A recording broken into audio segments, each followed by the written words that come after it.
जौ, जिसे इंग्लिश में बार्ले कहते हैं, एक बहुत इंपॉर्टेंट और पुरानी अनाज की फसल है। किसान इसे हजारों सालों से दुनिया भर में उगाते आ रहे हैं। ये फसल इसलिए खास है क्योंकि यह कई अलग अलग क्लाइमेट और कंडीशंस में उग सकती है। इसे गेहूं या चावल जैसी दूसरी बड़ी फसलों जितना पानी नहीं चाहिए होता, जिससे यह सूखे इलाकों के किसानों के लिए एक भरोसेमंद ऑप्शन बन जाती है। यह लचीलापन एक बड़ा फायदा है, खासकर जब मौसम का मिजाज कम अनुमानित होता जा रहा है। कई खेती करने वाले समुदायों के लिए जौ खाने और पैसे कमाने का एक स्टेबल जरिया है, तब भी जब दूसरी फसलें बारिश की कमी या खराब मौसम के कारण खराब हो सकती हैं। जौ के यूजेस बहुत डाइवर्स हैं, जो इसकी वैल्यू को और बढ़ा देते हैं। इसका एक प्राइमरी यूज इंसान और जानवरों दोनों के लिए एक पौष्टिक भोजन के तौर पर है। जौ के दानों में जरूरी न्यूट्रिएंट्स, फाइबर और मिनरल्स भरपूर होते हैं। इनका इस्तेमाल रोटी, चपाती और दूसरी बेक्ड चीजें बनाने के लिए आटा बनाने में होता है। जौ का पानी एक पॉपुलर हेल्थ ड्रिंक है, जो अपनी ठंडक देने वाली प्रॉपर्टीज के लिए जाना जाता है। इसके अलावा दुनिया के जौ का एक बड़ा हिस्सा माल्ट बनाने में इस्तेमाल होता है। यह माल्ट बियर बनाने के लिए ब्रूइंग इंडस्ट्री में और ब्रेकफास्ट सीरियल्स और सिरप सहित कई दूसरे बेवरेजेस और फूड प्रोडक्ट्स के मैन्युफैक्चरिंग में एक की इंग्रेडिएंट है। एग्रीकल्चर पर्सपेक्टिव से जौ एक शानदार रोटेशनल क्रॉप है। जौ लगाने से मिट्टी की हेल्थ सुधारने में मदद मिल सकती है। इसकी गहरी जड़ें कॉम्पैक्टेड मिट्टी को तोड़ने में मदद करती है, जिससे उसकी बनावट और एरेशन बेहतर होता है। जौ की कटाई के बाद बचा हुआ पुआल एक कीमती ऑर्गेनिक मैटर के तौर पर इस्तेमाल किया जा सकता है। जब इसे वापस खेत में जोता जाता है, तो यह पुआल मिट्टी को न्यूट्रिएंट्स से भरता है, जिससे अगली फसल केमिकल फर्टिलाइजर्स की जरूरत कम हो जाती है। सस्टेनेबल प्रैक्टिस किसानों को लंबे समय तक मिट्टी की फर्टिलिटी और प्रोडक्टिविटी बनाए रखने में मदद करती है, जिससे उनकी खेती का काम समय के साथ ज्यादा एनवायरमेंट फ्रेंडली और कॉस्ट इफेक्टिव बनता है। किसानों के लिए जौ स्मार्ट इकोनॉमिक डिसीजन है, जो इनपुट कॉस्ट आमतौर पर दूसरी अनाज की फसलों की तुलना में कम होती है। इसे कम बीज, कम फर्टिलाइजर और कम इरिगेशन चाहिए होता है। कम शुरुआती इन्वेस्टमेंट किसान के लिए फाइनेंशियल रिस्क कम करता है। इसके अलावा फूड, फीड और बेवरेज इंडस्ट्रीज में इसके कई यूजेस के कारण जौ की डिमांड लगातार हाई रहती है। यह स्टेबल मार्केट यह सुनिश्चित करता है कि किसान अपनी उपज अच्छी कीमत पर बेच सके, जिससे एक अच्छा प्रॉफिट मार्जिन मिलता है और खेती करने वाले घरों की फाइनेंशियल स्टेबिलिटी में योगदान होता है। एक अच्छी जौ की फसल उगाने के लिए सही तरह की मिट्टी और क्लाइमेट बहुत जरूरी है। जौ एक बहुत ही अडेप्टेबल पौधा है और यह कई तरह की मिट्टी में उग सकता है। हालांकि यह सबसे अच्छा रेतीली दोमट मिट्टी में उगता है, जिसमें अच्छी ड्रेनेज हो।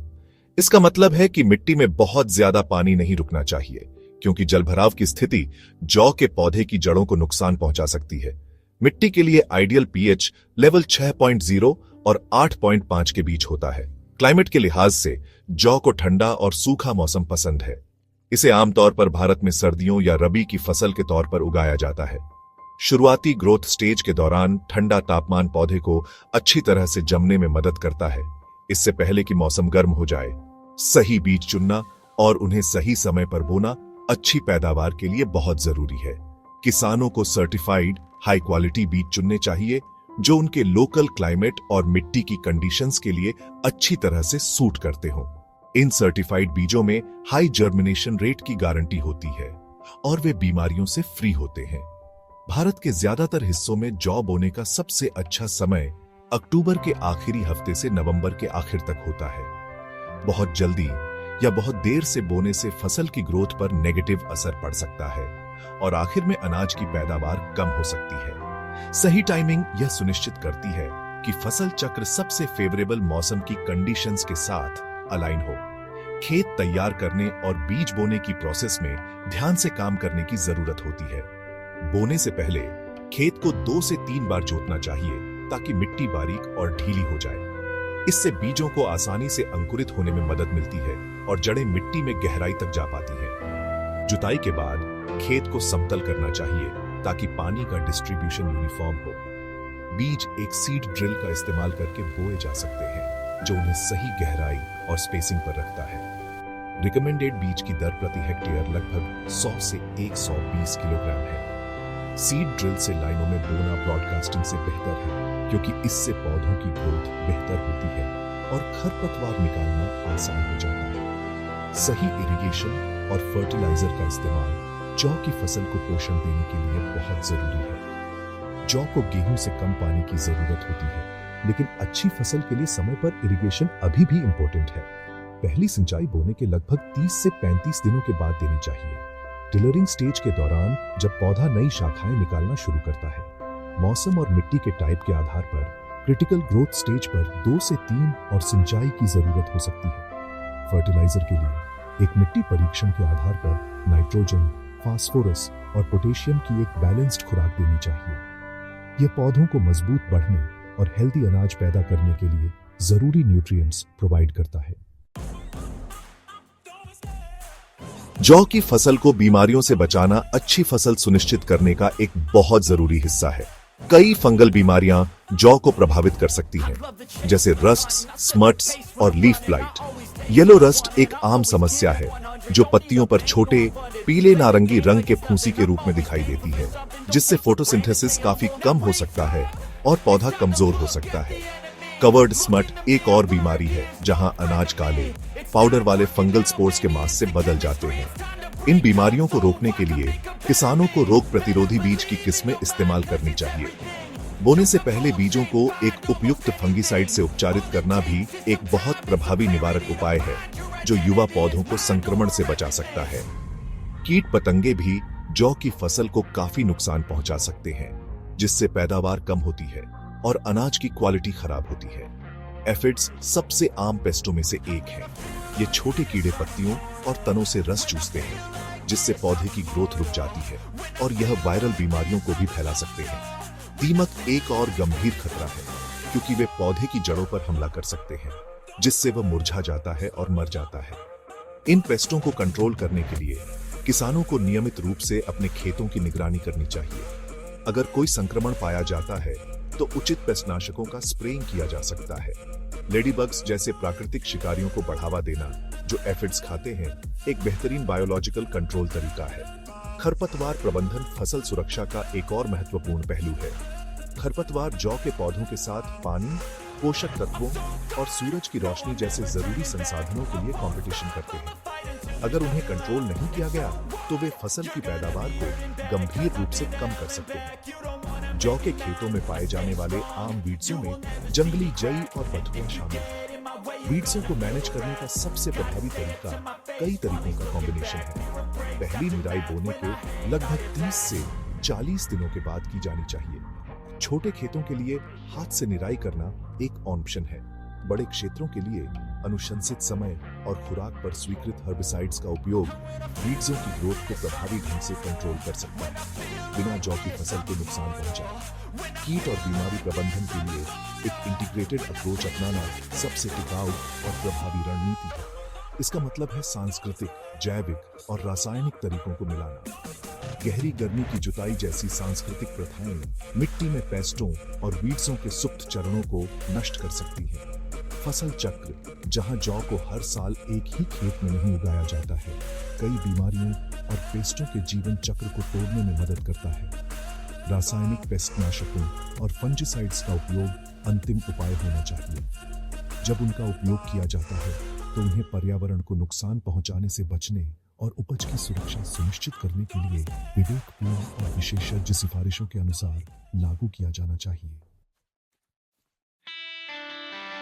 जौ की खेती के आखिरी चरण कटाई और भंडारण में अनाज की क्वालिटी बनाए रखने के लिए सावधानी पूर्वक योजना बनाने की जरूरत होती है।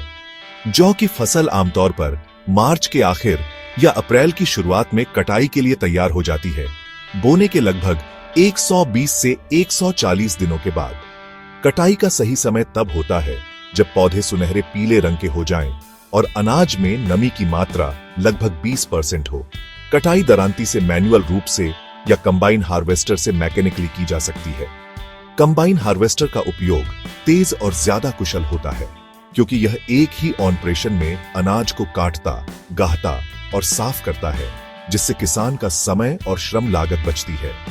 कटाई के बाद अनाज को खराब होने से बचाने के लिए सही तरीके से सुखाना और स्टोर करना जरूरी है।